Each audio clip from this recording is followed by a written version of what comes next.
Assalamu Walaikum. In this video, how to make space between letters in Photopea. Let's get started. First of all, type any text. Okay, then select single text or full text. Double click, then select full text. Click this icon and see this leading.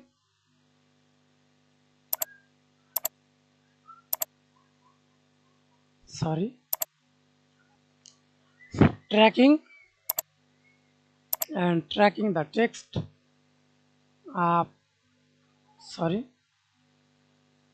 Space and up, down. That's it. Thanks for watching video. Please subscribe to my channel, like, comment, share.